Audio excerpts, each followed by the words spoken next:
So that's going. And we're gonna go live on Facebook.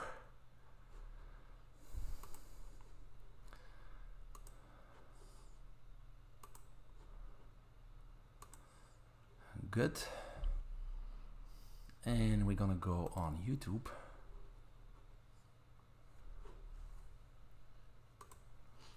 And we're gonna go live there.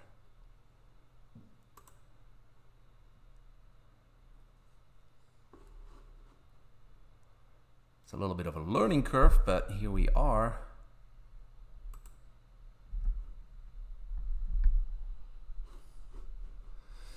All right.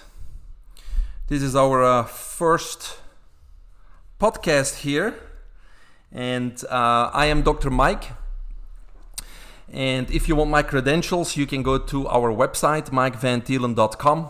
Actually, that's hard to type in, so it's easier to go to mvtonline.com. There's credentials, there's few free resources for you to enjoy, etc. And today we have Dr. Lorri Ryan, a friend of mine, and she's also a medical doctor. And we're going to talk a little bit about COVID-19 and give people some more practical insight on how to use all the preventative measures like the gloves and the masks, because many of us use those and we're trying to be compliant, but we've not been taught on how to use those properly so they are effective. And that's going to be kind of the most important part of the podcast, but we're going to start with giving a little bit on updates on where we are within this pandemic. So before we get into that, we're going to tell the viewers a little bit more about who you are, right? So the first question, Dr. Lorri or Dr. Ryan, what are your credentials and what is your background in medicine? Well, good afternoon, Dr. Mike. Thank you for having me here on your podcast. I am an anesthesiologist by training. I graduated medical school in 1987 and went on to a 4-year residency in Virginia for anesthesia. I have loved being an anesthesiologist, and I've been doing that full-time up until about 2 years ago when I decided that it was time to branch out in other directions. So I went part-time and I became a qualified physician in the state of Florida for medical marijuana. What a leap from anesthesiology to medical marijuana. So what made you decide to make the transition from conventional medicine, being anesthesiologist, to more the natural medicine, medical marijuana, and regenerative medicine? Well, kind of a twofold thing. One, I had always been interested in pain management. When I did my training, it wasn't exactly a subspecialty, but after I got out into practice for anesthesia, it became its own defined subspecialty, so I sort of had to push it on the back burner. And secondly, my mom's been a chronic pain patient for well over a decade, and I wanted to learn of some other ways that we might be able to help her. I believe being an anesthesiologist gives me an edge over many physicians who go into medical marijuana, because where conventional medications and pharmaceuticals have a set dosage, set medication, set amount of time to get a set result, that's what physicians are comfortable with. Medical marijuana is not that. Medical marijuana is a trial and error medication. It requires titration. It requires trying different things, different times, different routes. Well, so a little bit more thinking and knowledge about what you're doing. And the comfort level in being able to do that. Well, anesthesia as a whole is always done on an individual and titratable method. Not very different from what I do in the medical marijuana. So I'm very comfortable with not having an exact science. Very interesting. So we're going to have you back on in the next few weeks and do a whole podcast on medical marijuana. That would be very interesting to get into the detail of that one. So we're looking forward to that. Now, let's review the latest COVID-19 updates before we go into the proper preventative measures and how to use those. So I looked up today the latest numbers. Number of infected people and mortalities worldwide and in the US. So where we are now today, worldwide, we have 2,580,729 infected with 826,240 deaths. In Florida, we have 27,869 infected with 867 deaths. Okay, the US, we have 178,000 cases and about 45,000 deaths as of today. It seems, though, that the mortality rate is far less than originally projected. And that's obviously good news. On March the 31st, the White House said that we were looking at possibly between 100,000 and 240,000 fatalities because of this pandemic. And that was based on some models, but we now know that many of those models are inaccurate. The empirical College of London model has been shown to be 96% off. But it's all good news. So then they went to project to 81,000 deaths, and now they're at about 60,000 deaths. And it seems that we may hopefully stay even under the 60,000 deaths in the US, which is all good news. In New York City, initially, they projected to need 60,000 hospital beds. Now they're projecting they probably will be okay with 15,000, okay? And we obviously all hope that the numbers keep on coming down. Initially, Fauci mentioned on the news that the mortality rate was about 3.4%. That was initially. Then recently, he came back on the news and said it was about 1%, and now we're seeing that more and more studies are showing that it may be less than 1% and even getting closer to the mortality rate of the seasonal flu. Now, we will talk a little bit later. There's a big difference between the regular flu and COVID-19 and a reason why we put all those measures in place, so we certainly will talk about that. But there are more and more studies now coming up showing that mortality rate is much lower. One of them, a recent study, was from the Stanford University Medical School, found the mortality rate between 0.12 and 0.2%, which again is closer to the mortality rate of the flu. And they contributed to the fact that there's a vast number of people that are asymptomatic or that have just mild symptoms and they don't go to the doctor, they don't go to the hospital. And so it's projected that 70-80% of us actually are infected, but we're not counted into these numbers. Because one cannot really determine the severity and the fatality rate without a denominator, right? Correct. And so that's the problem with this testing. Not everybody's tested. Because when we look at the flu rate, we see the number of deaths per year, and then we obviously take that number and divide it by the total population. What we're doing here with these COVID numbers is we're taking the numbers of the people that are tested and use that as the denominator, which is not fair because we got all those people that have not been tested and may be having the symptoms. So it's very hard to getting a grip on those numbers with that denominator, but it seems that luckily, the mortality rate gets lower and lower. Not that that's the most important thing because there's a much higher infections rate, and so even though that the percentage is lower, the total number of deaths may be higher because a lot more people are infected, and we'll talk about that a little bit later. Besides that study, I looked at some other studies. One of them actually did those are communities around the world, like in Denmark and South Korea, where they did test all the people within that community, and again, they saw that the numbers were well below 1%. A recent study involved my country of origin, Belgium, the Netherlands, Germany, and they also took the hotspots of many cities around the world, including New York City. And so the numbers came back that in New York City, a hotspot, there's 79 deaths per 1 million. So the fatality rate is then 0.000079, which again is comparable to that of the regular flu. So we really need to calculate with the total population versus just those infected. So that's all good news. Now, another fact is that a lot of the deaths that we're seeing, when people are dying, they like to label them COVID-19. So in the last 3-4 months, we have seen numbers of cardiovascular-related deaths and pneumonia-related deaths. They have been dropping. So again, it's very hard to figure out what really the mortality rates of COVID-19 is, and we may never find that out, right?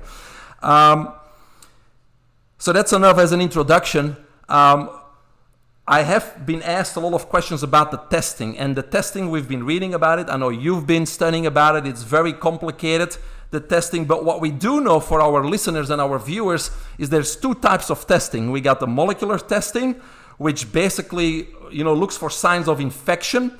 And what they do is they kind of swab the nose or the back of the throat, and then that sample is tested for, the genetic material of the virus. And what I believe, or what I've heard, is if they find 2 genes of the virus, you're positive. If they only find 1 gene, then the test would be inconclusive. So that type of test, really doesn't also find the people that were infected but have recovered. Okay, but then we have a second test, which is your blood or serological test, where they basically look for the antibodies. So even if you had the virus and were asymptomatic and you recovered from it, then it still will be shown in the blood. Now, we get a lot of questions whether or not these tests are accurate and how accurate they are. And we're not going to expand on that because we really don't have the answer on how accurate they are. But what I know is that all other similar tests for influenza, they have been shown to be 50 to 70% accurate. And that's all that really we can say about the testing of this. But let's get started here, Dr. Ryan. What is the real difference here between the seasonal or the regular flu and the COVID-19 when it comes to transmission? Well, the biggest difference between the two is when you come down with the seasonal flu, you have your symptoms, you either go to the doctor, you stay home, you're sick, you know it. And that slows its transmission down because you tend to isolate yourself once you have symptoms of the flu. With COVID-19, we have asymptomatic transmission, which means you don't know that you even have it. You have no symptoms, you're not feeling anything, and you are out and about, and you are shedding virus and spreading it to other people. That is one of the biggest differences. And that's where people have to realize that just because you don't have symptoms doesn't mean you don't have the virus. Yeah, so the transmission rate is much higher compared to the flu. Another difference is the incubation period, which is directly related to being asymptomatic because it's 2 to 14 days for COVID-19 and the regular flu is only 1 to 4 days. So there's a much longer period where people are asymptomatic, and during that period they are spreading this virus, which doesn't happen with the flu. It's a much shorter period of time, as you pointed out. I also read something about RO, which is a reproductive number, which is a big difference, listeners and viewers, between the COVID-19 and the flu. The RO is basically a number of secondary infections that one infected person can cause. So for COVID-19, the numbers are 2.2, and for the regular flu, it's 1.28. So again, what we're trying to say is the transmission is much, much higher. So even the mortality rate may not be higher. There's many more people infected. So even though the percentage may be the same, the number of deaths may end up being higher or much higher, hopefully not, than the flu. Is that correct? Yes, that is correct. And these other diseases or processes that the patients are developing with the COVID-19 are way more serious and can be more deadly than with the flu, than it is with the seasonal flu. Okay, very good. Now, another question that I got even this morning is, we're on this lockdown, we got to do all this social distancing, everything is closed.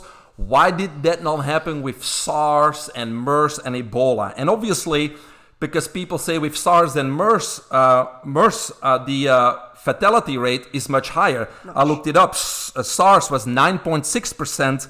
MERS 34%. So yes, they're deadly, but again, the difference here is that they don't spread as easily, because with SARS and MERS, just almost like with the regular flu, you need contact. So it's usually family that contact or a healthcare professional with a patient. And the biggest difference here is that they don't give it when they're asymptomatic. So once they have the symptoms, they are isolated. Correct. And therefore they can't spread it, right? The same with Ebola. Ebola has a 50% mortality rate. but it's very hard to contract because you need to be in direct contact of the body fluids of the infected person with the urine, the sweat, or the blood. So, it's very hard to attract that disease, even though it's highly deadly. And then the swine flu is not deadly, but just like the COVID-19, it's highly contagious. Highly contagious, all right? Yes. And so that's the answer why we didn't take these measures with all these other viruses. It has to do with, spreading it and being asymptomatic and spreading it. So a lot more people will get this than the flu or SARS or MRSA or Ebola, right? So, and that's why we have all those measures. And that's really what we want to get into with Dr. Ryan today. Because we had a friendly talk the other day and I wasn't aware of many of the things that she was telling me. So let's talk about those preventative measures, because a lot of people are using gloves, are using masks, or trying to keep that 6-foot distance.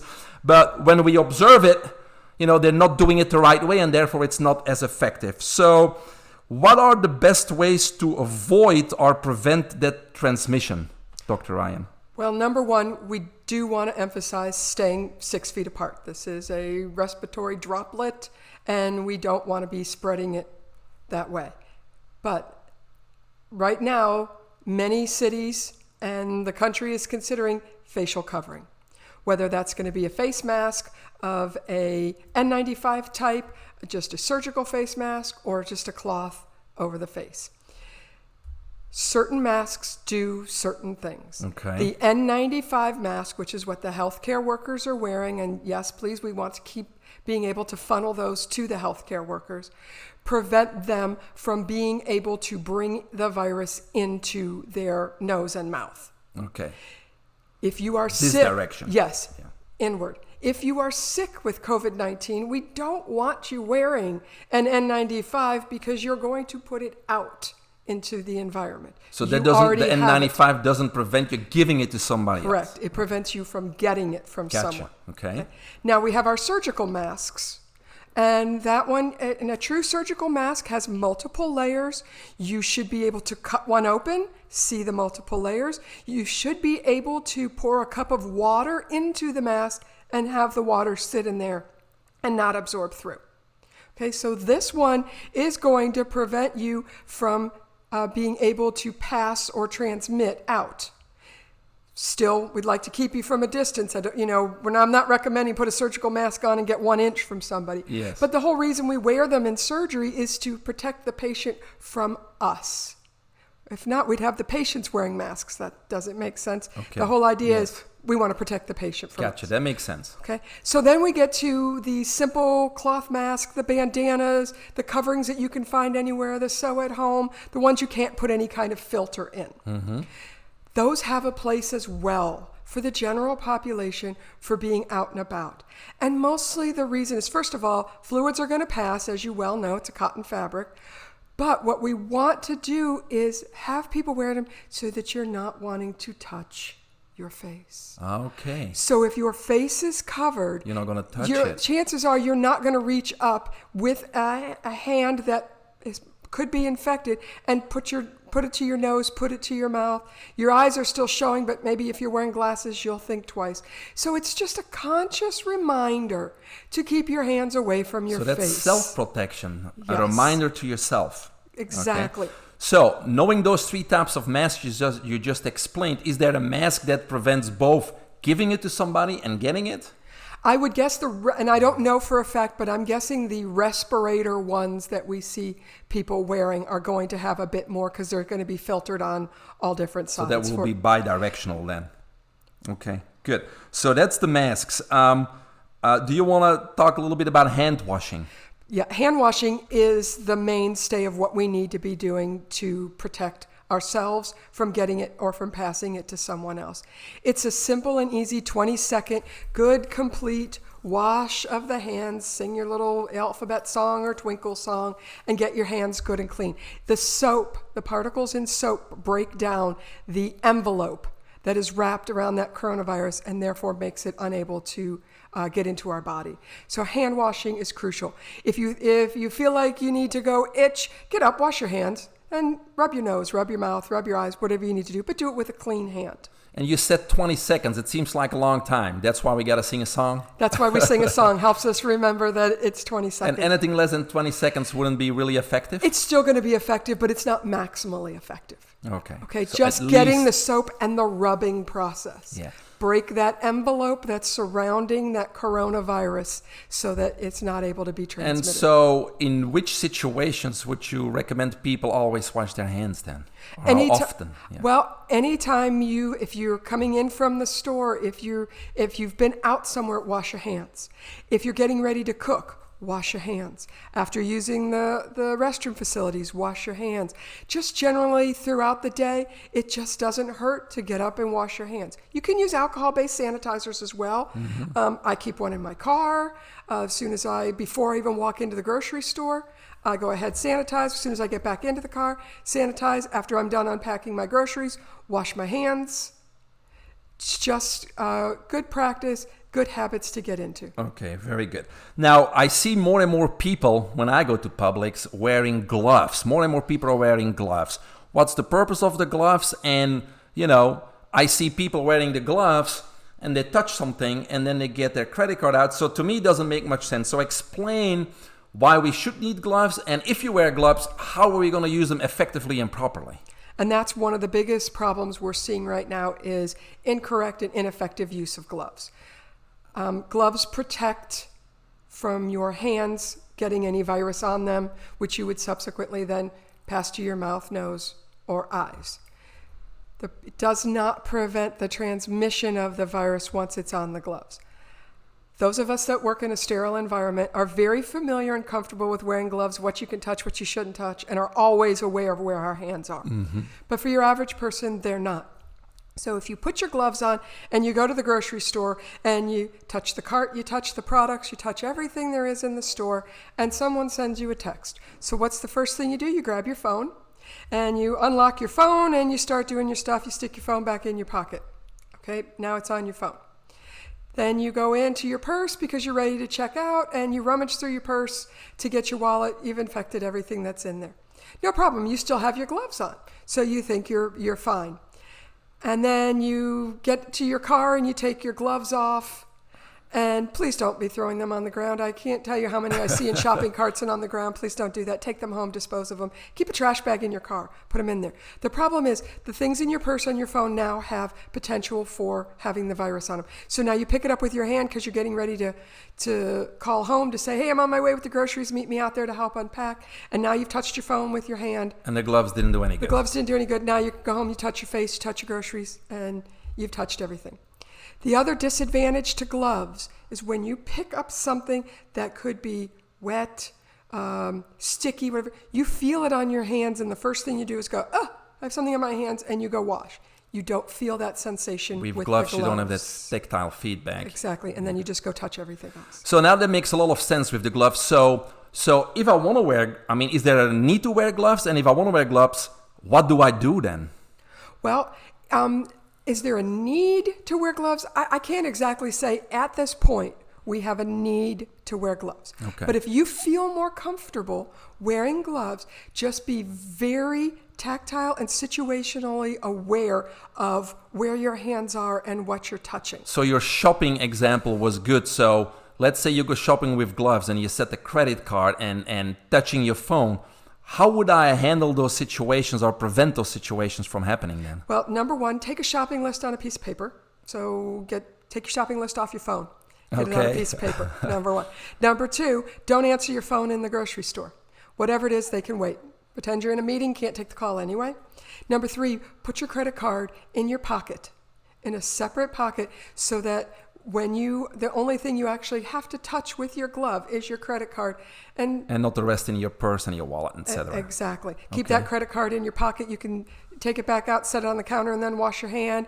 I guess you could spray with an alcohol-based sanitizer if you want your credit card, but if you just leave it out in the sun, it's going to do the same thing. You're just isolating what you need to touch so you don't have to turn around and touch that with your bare hand unless you're able to wash So it seems your if you want to do this effectively, you're going to have to prepare. Yes. You're going to have to mentally prepare and figure out what's the way to do this effectively, right? Correct. And that's everything we should be doing now. We should be thinking ahead a couple of steps about what we're doing and then making the best decision for ourselves. Okay, great. Is there anything else? What about that? We talked about the social distancing, so that 6 feet is important. Is there any other preventative measure that you want to touch upon? We did the gloves, the masks, the hand washing, and the social distancing. I think that's a great start for everyone. Just becoming more aware of where you are, what you're doing, and what's happening around you will just help all of us. And we can carry some of this forward into just being more situationally aware. Yes, that makes sense. Now, what is your take on the importance of having a healthy immune system when we're talking about, combating a pandemic or a virus like this? Well, a strong immune system is always paramount to keeping yourself healthy. Obviously, the people we're getting most worried about with our elderly and our immunocompromised because they don't have, for some reason, possibly beyond their even control, they don't have a great immune system working. But, this virus is attacking our immune system. So the better or stronger immune system, the better chance we have. Mm-hmm. I think to be a young scientist or researcher or college or grad student will have a field day going into epidemiological research going forward to see where the causal relationships are between so many things related to this virus, especially one being our immune system, and how, who got the mild symptoms. There's talk out there, and there's so many rumors and talk, but we don't know yet, we haven't been able to do any of the studies, that certain blood types become more susceptible to a more severe case of COVID-19. Why is that? What is it about that blood type? So many questions are out there. We're going to have a field day in research, and I believe we're going to be reading for the next decade about all this and get some more answers, of course, with more numbers and things like that. Now, obviously, when we want to boost our immune system, we're talking about a healthy diet, healthy food. We're talking about maybe even adding, high-quality supplements. We all know about vitamin C. We all know about antioxidants. Maybe even antivirals like echinacea or the ricin mushrooms. There's so many potent, food nutrients that really can help boost the immune system. I wrote a book in 2014 called Health for Life, and there's also so much research on how important it is for us as humans, to be in the sunlight, on how the sunlight stimulates all biological processes in our body and stimulates the immune system and, keeps you in optimal health. And things like that. So now, they ask us to stay inside, and we usually, don't eat healthy when we're kind of locked in. It's like we're eating comfort foods, right? Because it's a stressful situation. So the comfort foods, the being not outdoor, the not exercising as much, is probably compromising our immune system. But we do see that most cities, governments allow you to walk on the beach and go for a hike as long as you keep that 6-foot distance, right? And so I think it's very important for people to, especially in time like this, to make sure you eat healthy and maybe take a few high-quality supplements and go out there for the walks and go get the fresh air and go get the sunlight to keep that immune system higher, because it's obviously the immune system that's supposed to neutralize those viruses that try to enter our body, right? I agree. I mean, I am hopefully optimistic in my travels to and from work or to the grocery store by the number of people I see out on the walking trails in the community that I live. I have never seen that many people. I do kind of feel bad for the dogs. I think they're being walked more now than they ever have. That's good. They're losing weight. I'm so encouraged to see and I'm hoping that you can probably expound on this a little bit more. How many days do you need to do something before it becomes a habit? Well, usually 12 times. Exactly. So if we stay on this isolation, this lockdown for a month or 6 weeks or 8 weeks, and you incorporate just a few times a week that walk outside, might it become your habit after we are free to roam again because of how it made you feel? It's sure so. I've always been hiking and doing outdoor activities, and now during this time when I do and keep my social distance, there's so many more people out there. It's like they're finding this newfound activity, and like you said, hopefully it stays with them. Now, in Sweden, for example, they're not taking any of these measures, and it seems like their infectious rate and their mortality rate is about equal. And so that brings us to flattening the curve.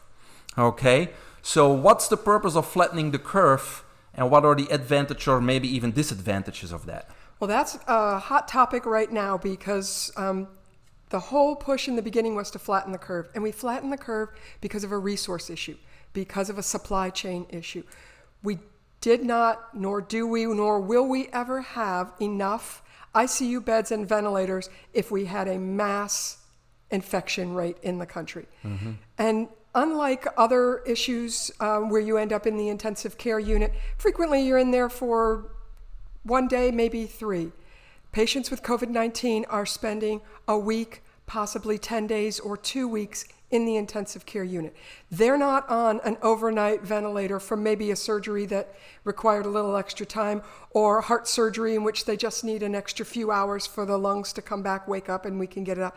These people are on these ventilators for 7 days and possibly until they die. So it's not just the number, it's also the length of time they would have to occupy that equipment. Exactly. Right? That's where the issue is coming from. You know, if normally we can turn, we get notifications through the hospital. If your ICU patient is stable enough to hit the PCU or go to the floor, please release. We have we've got more heart attack patients coming in. We can't do that with the COVID-19 patient. They're not coming out of the ICU quickly. They're not going in and coming out in 24, 48 hours.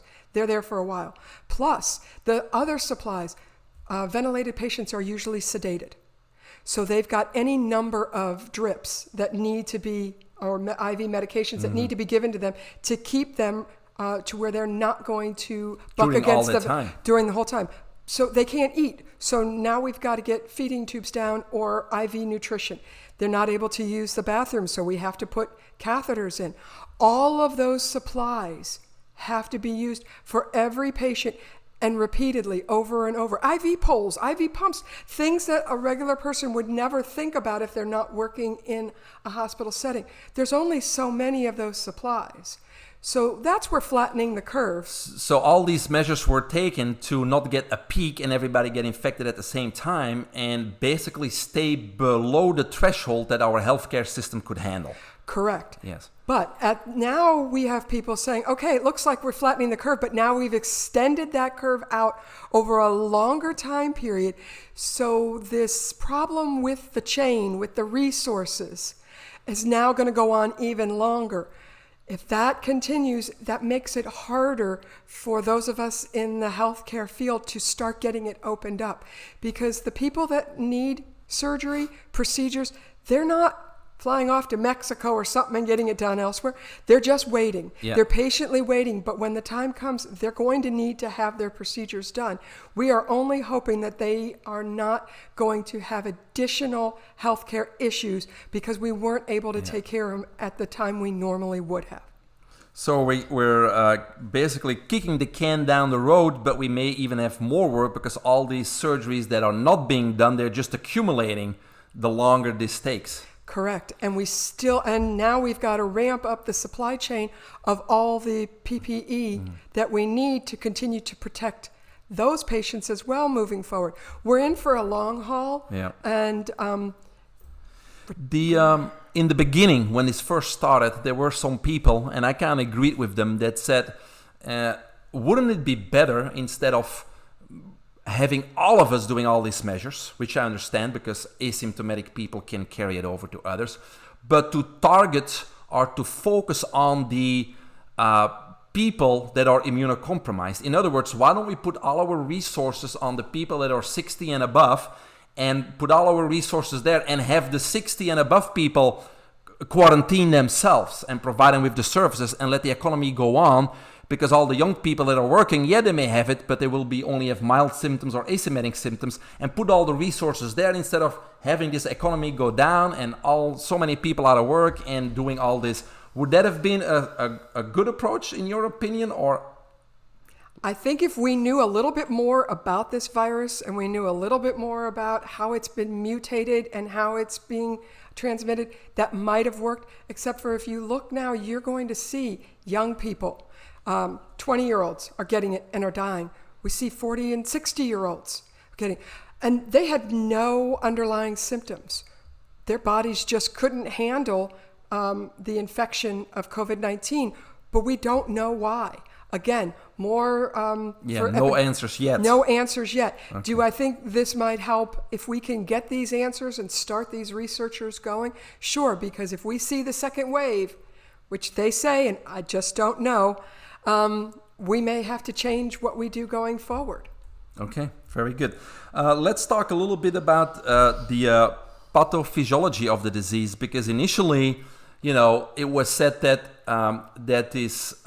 because the virus is not COVID-19. COVID-19 is a disease caused by the SARS-CoV-2 virus, right? Yes. Part of the family of the coronaviruses.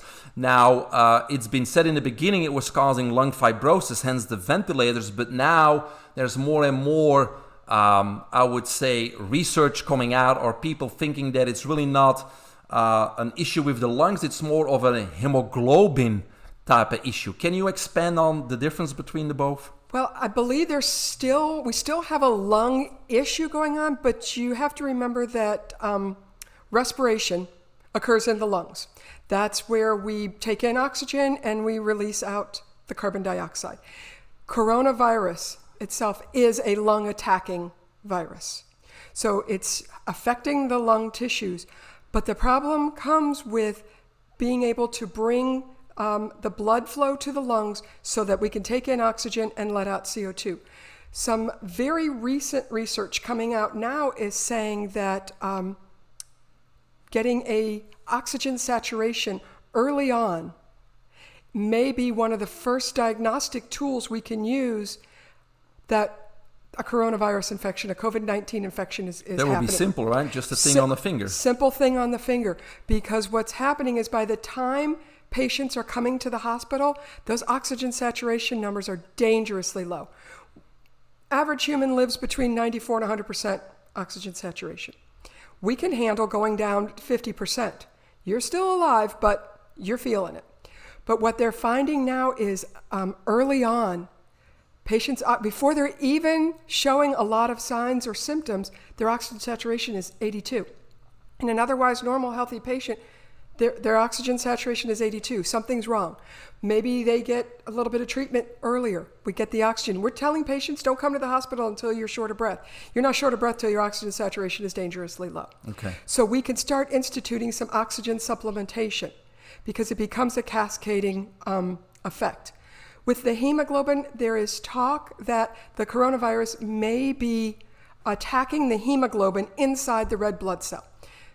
Hemoglobin is what carries the oxygen. So if you eat up or get rid of the oxygen-carrying component, which is the hemoglobin, you can't get oxygen out. Which could explain the low saturation. Which would explain the low saturation.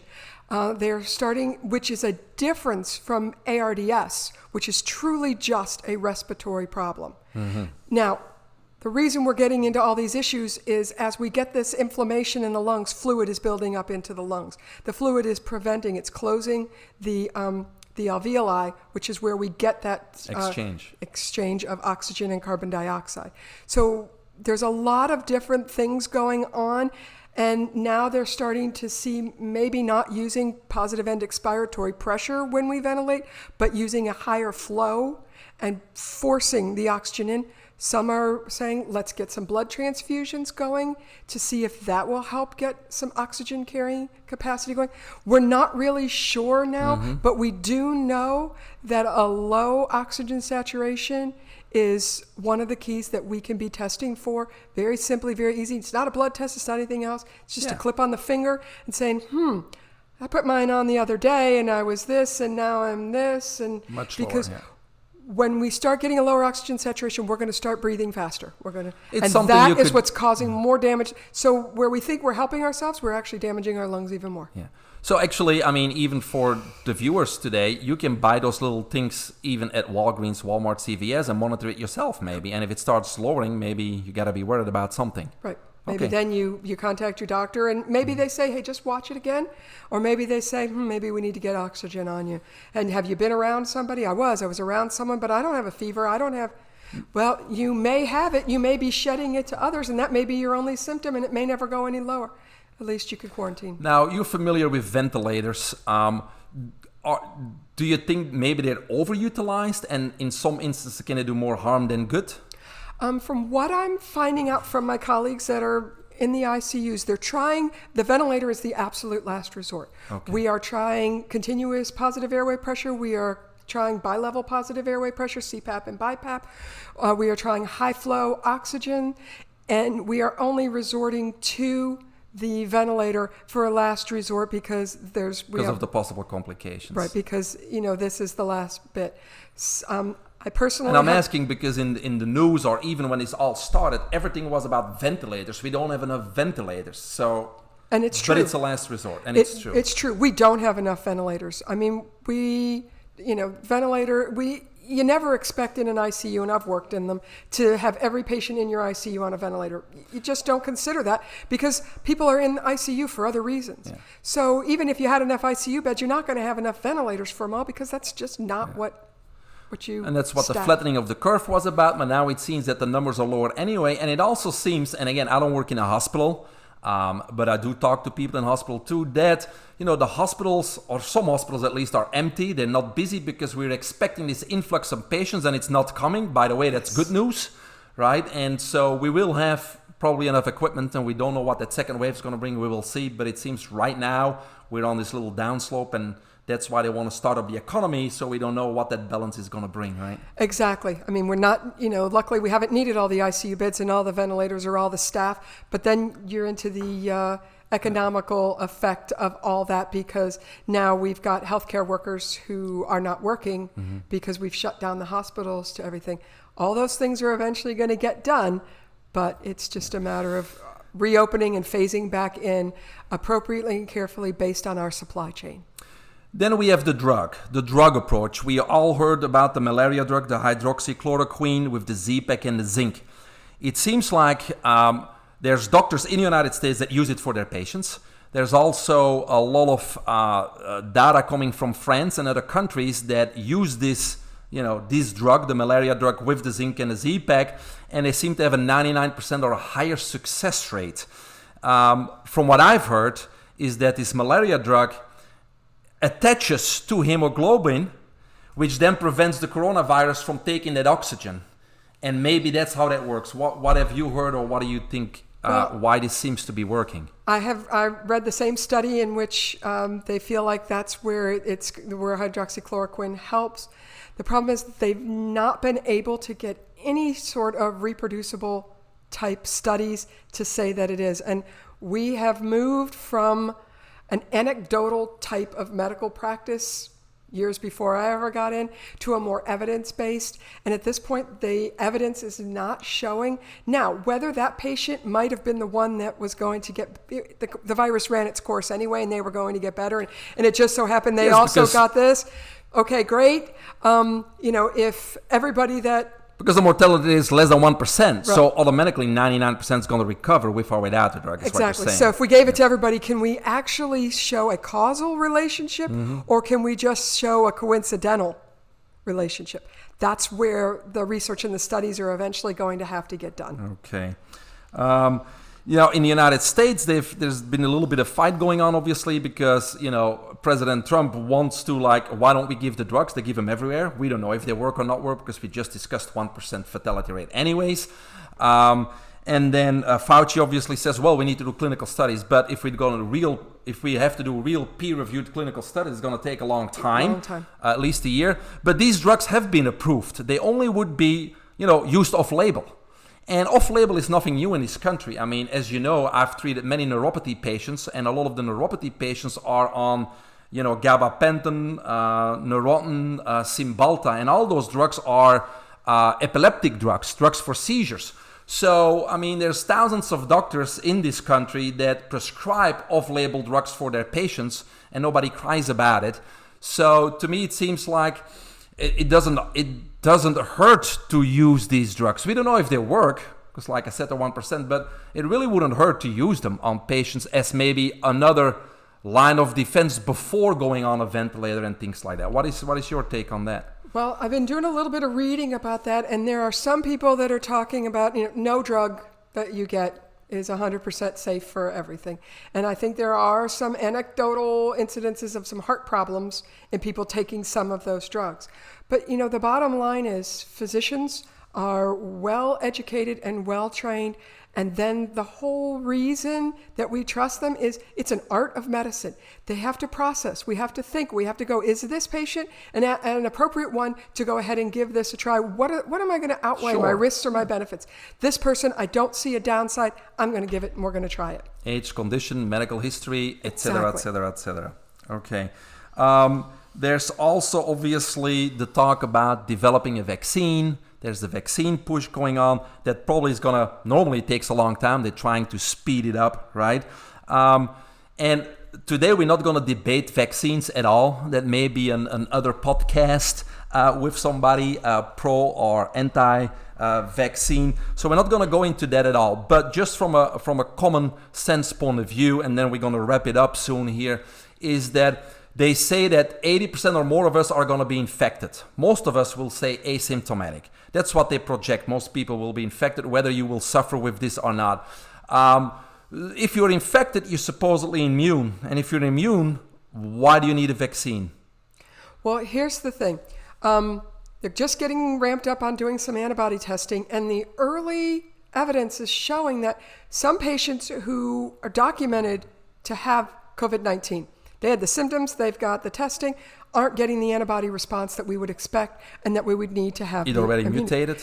That whether it's already mutated or our body isn't making the appropriate antibody response as it would be most often to viruses. Now, certain viruses like for mono, if you get mononucleosis, you're usually immune for life from it. Mm-hmm. And most people get a subclinical infection, never know they had it, they have the immunity. But the common cold, how many times do you get the common cold? You get it over and over and over again. Well, they tell you to get a new flu shot every year. Same with influenza. You got to get it with so many different strains. Well, we do know that COVID-19, this coronavirus, has mutated multiple times over. So if we have some immunity, does that mean we have the immunity or do we not? Is this going to be something we have to test for every year? No one knows quite yet what's going on. We're very early on, but trust me, I'm sure they're going to continue to study that. The problem is making a vaccine is difficult until we can figure out what immunity is conferred to somebody who has had the disease. Okay, very good. I guess we covered most of the topics. I think we have good news. The numbers are coming down. The fatality rate is down. But again, the fatality rate doesn't mean the number of deaths because a lot more people are infected. So we really got to not look at a percentage, but also at the total number because a lot of more people are infected. So we got to continue to implement those preventative measures. Fauci still urges caution, but from a personal point of view, he worries me because he said that on the news lately. He imagines certificates of immunity for us to move about freely in the future. And he also commented on somebody asking him about a Bluetooth type of system or some kind of a GPS tracking system, which would benefit, according to him, the healthcare system to see who has been in contact with whom, etc. And to me, that's where the government or the federal government is starting to overstep its boundaries. And in my opinion, our liberties will become at stake at that point of view. All right, I think we had a great first podcast with Dr. Ryan. Thank you very much for coming. Thank you for having me. We will have her back on again soon to talk about medical marijuana. Tomorrow, actually, we have another podcast at 12 noon. We will have Commissioner May here from Daytona Beach, Zone 3, and we will talk on how the coronavirus has impacted the projects, the ongoing projects in the city of Daytona, and what the next steps are here in this pandemic in our Daytona Beach area. So she will be on tomorrow at 12 noon. Visit the website mvtonline.com for free resources, and continue to follow our podcasts. We most likely have them on almost every day at noon. That's all for today. I am Dr. Mike. Choose health freedom. Thank you. So now